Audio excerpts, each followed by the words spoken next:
Hi, welcome back. This is Kelly. For today's project, we'll need a padded mailer. You can get that anywhere. Just save your Amazon packages. Some paint, some chalk paint, some Mod Podge, a couple of paint brushes.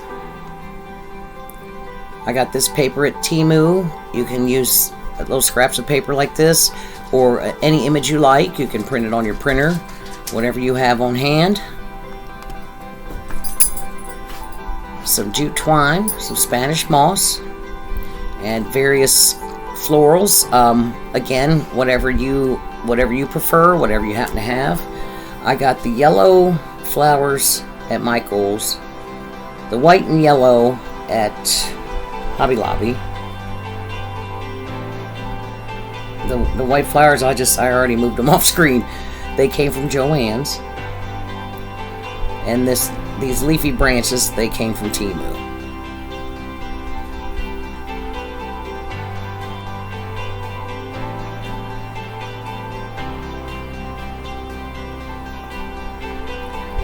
These buttons also came from Temu. Cute little embellishments. They're just little wooden buttons. I think I used 5 of them.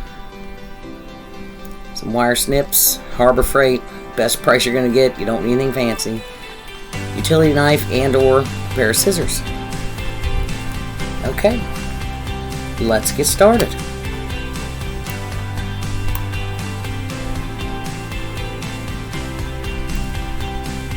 So we've got this bubble mailer, and what we're going to do is get some paint on it. Now I painted a first we trim the excess off, get some nice clean edges. And first I painted, you'll see a white coat on it here in a minute. I painted it with this cheap chalk paint I have. There you go. I use it for a primer. And this chalk paint here, it's an off-brand. I got it Pop Shelf, which is, I understand, owned by Dollar General. And I was thrilled to find it because it's, I don't know how to tell you how to get that particular paint, but it's almost identical to Waverly's Sandstone, which is like one of my favorites. So it's basically Waverly Sandstone paint. And we're just going to get a good coat. And now this paper, I'm just going to get some Mod Podge under here. So I'm putting it on the edge of the paper. Once you get it anchored down, it's a lot easier to get the rest of it. And I had to be kind of precise because they're just big enough to fill up the front of this. And it's going to be kind of a patchwork looking result. And I'm still Mod Podging. I don't know why that took so long. Okay, make sure that's laid down really well. And we're going to put some more underneath the rest of it. I really appreciate you being here with me. I so enjoy doing this. And if you enjoy my content, if you're getting something out of it, hopefully a little inspiration, a little push to get out there and try to do some crafting, you really should. It's very therapeutic, I find. So, anyway, but if you do enjoy this, please consider subscribing. Don't forget to like and share. And any comments would be appreciated. Please let me know what you think. Let me know if you have any tips. I'm still learning myself. I'm not claiming to be an expert. I'm far from it, but I've watched other YouTubers, and this is it's a good time to give a shout out to Country Charm by Tracy. I'll leave the link to her channel in the description. Gosh, that lady's talented. That's where I got the idea to do the bubble mailer. I've seen her do a few of them. So I've got 2 pages on here. The darker brown, and then I've just got to add the tan. But yeah, you should check out Tracy's channel. There's a lot of stuff on there. It's just pure talent that I can't really do, but the techniques, it's very helpful.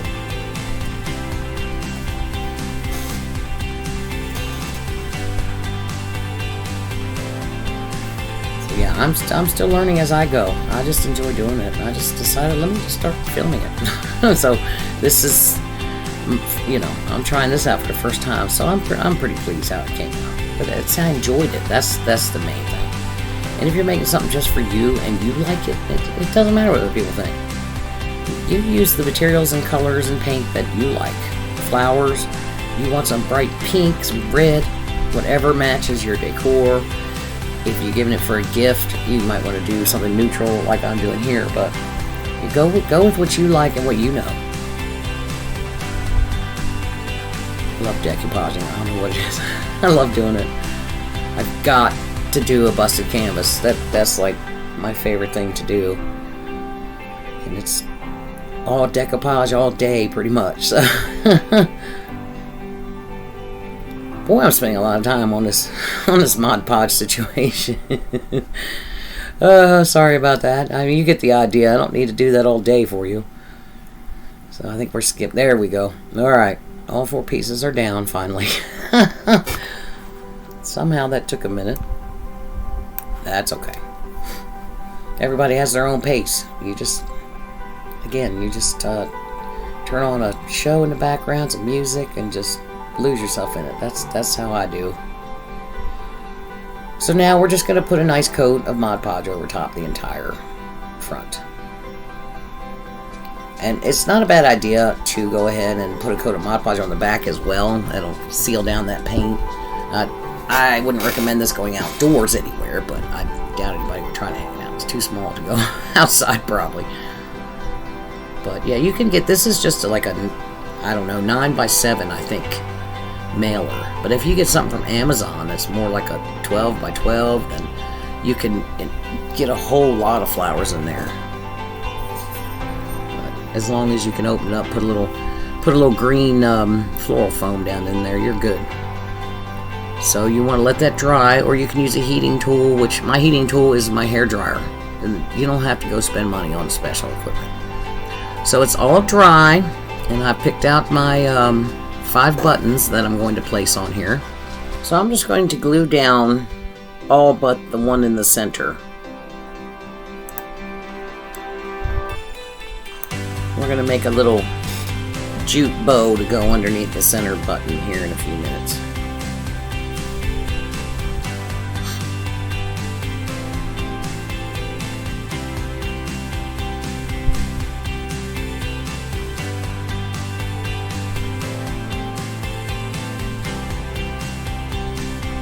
And you just need a little in the center. You don't want to do too much. You don't want it to come squeezing out of the sides and getting glue all over the front of your project.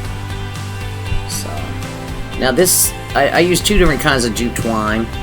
This is the one from the Dollar Tree, and it's nice, it's skinny, and it's good for making little bows and such. I think. Now this is just, I guess you call it a finger bow. I don't know, but you're tying a bow just like you're tying your shoes. And once you get it halfway together, make sure you have excess tails so you can adjust it. And what I do is I just pull on the tails, make the loops smaller than I want them, and then you pull it tight, and then you just kind of have to go back and forth. You see how I'm tugging on it? But you have to go back and forth to finally get it tight. You see, just keep on playing with it till you get it how you want it. And then I'm going to tie a second bow, and the second one's a lot easier. Once you have something to work off of, it's literally just like tying your shoe. So I'm just going around doing the same thing. I had just enough tail on that side.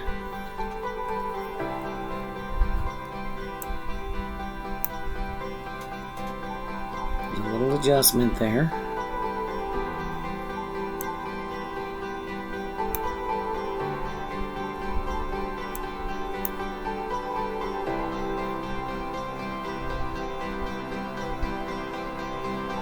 And just keep pulling it and getting it just till you get it tight. And you just got a cute little rustic bow. I like jute twine. I like natural colors and using burlap and jute in my projects. I just love that look. I don't know if you'd call this boho. I guess it kind of has a boho vibe, this project here, but I like the look of it, and it's neutral. It works in pretty much anybody's decor almost. So I just trim the tail to match the other side.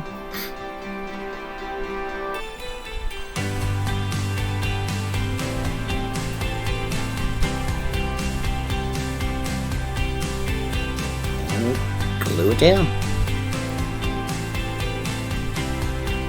I got this glue gun recently, the Sure Bonder. It's pretty nice. It was like 13 or 14 bucks, and it's a lot easier to control the glue coming out. In my last video I was talking about how you don't need to spend a bunch of money on a glue gun, and you don't. But I had one from Dollar General, and I was talking about how, oh, this is all you need for Dollar General, and the next day it pooped out. It was brand new. So I was like, okay, well, let's go down to Hobby Lobby and see what they got. But I heard good things about the Sure Bonder, and I like it as well. But it was like $13.99, I believe. So we've got that all glued down. And now we got our little, I forgot to mention the hole punch in the beginning, but it's just your standard hole punch. And we're just going to punch a hole in each side to add our hanger, which the jute I use for the bow is too skinny. I've got a, there you go.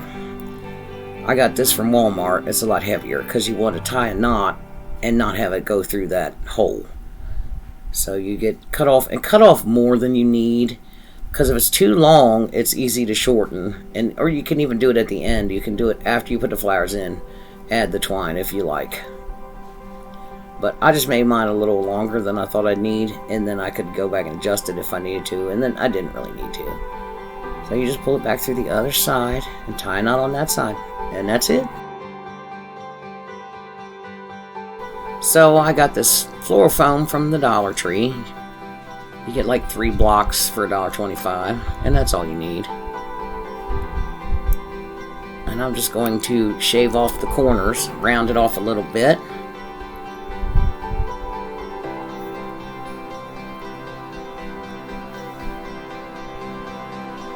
And you can use a piece of styrofoam. You happen to have some styrofoam from some packaging. If that's what you have on hand, you can use that. But this floral foam's very affordable, but some of the styrofoam's expensive now. It's crazy. So I'm sorry I'm out of the frame a little bit, but all I did was push that down in the bottom. And you can add some weight to the bottom if you like, but I didn't have any trouble once you hang it on the wall. And I added my Spanish moss. And basically, what you're gonna have to do, I'm sorry I'm out of frame still. I'm still learning. But basically, you just have to feel your way through the Spanish moss to the floral foam and get your flowers down in there. So I don't know why I'm showing you all the flowers again. We already went through that. I think I already have those little yellow ones cut. And by the way, if you have to shorten a wire stem on your florals, get a little container to put all those pieces in. You'll thank me later. You wouldn't believe how often you might need to make up your own pick, because you're not going to just take a pick from the store with a bunch, I guess you'd call it, and just shove it on something. It doesn't usually work that way. I mean, it depends on what you're doing, but whether you're doing this or doing a wreath, you kind of have to take them apart. So you cut them off and make your own picks. And you can use some hot glue and some floral tape will help, but a lot of times I'll end up plucking them off of the stem and putting them on a pick so they're just a single flower, for instance.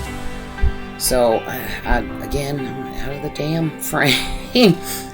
So I'm putting in the blue lavender, and you just got to find your way through there to the floral foam. Now, I didn't glue that foam in there, but you can do that if you like. And again, you can add some weights to the bottom if it makes it a little easier for you, because it kind of flops around when you're like just holding it up in the air, but once you put it up against the wall, it's going to be fine. So now I'm just going to put, can't decide what I'm doing. What am I doing? Alright, I'm cutting off another piece of this blue lavender. I got that at Michael's, I think.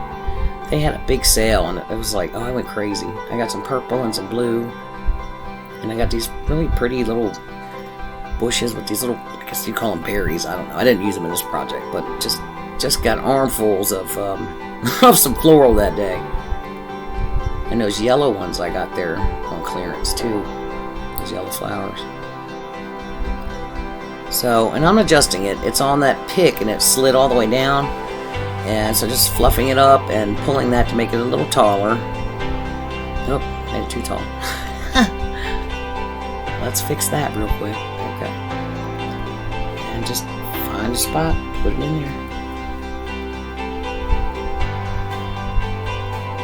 And I'm not adding glue to the picks either, because another thing about this project is you can pull the whole thing out and change the flowers out for the season. You can do whatever you want to do. You just grab it all in one piece and pull it out. Flip your styrofoam upside down, probably would be fine, or get a new piece, and put totally different flowers, or just leave the greens and lavender and just change the single flowers out, whatever you want to do. And that's what I like about it. You can put whatever you want in there. And I do go, after I put the white flowers in, I do decide that I didn't like the leaves.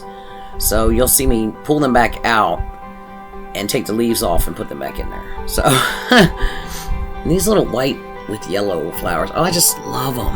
I just love them. I've used these in many projects. They're just a really, really nice accent flower. And it ties the white and yellow flowers together since they're white and yellow. Yeah, I'm sitting there messing with the leaves like, something doesn't look right. There you go. So, yeah, we're going to take those leaves off and put the flowers back in. Okay. Then I added the leafy branch to the back. Straighten up your flowers, fluff them out. Make sure everything's in the position, in the position you like. And it's ready to hang on the wall. There you go, very pretty. I love yellows. And here's my final reveal. I really like how this turned out. Oh, excuse my dog barking in the background. It's a wonder I get anything done. Between the husband and the son and 2 dogs, it's hard to find the time to do these videos, but I manage because I love doing it. Thank you so much. Please come back and see me again.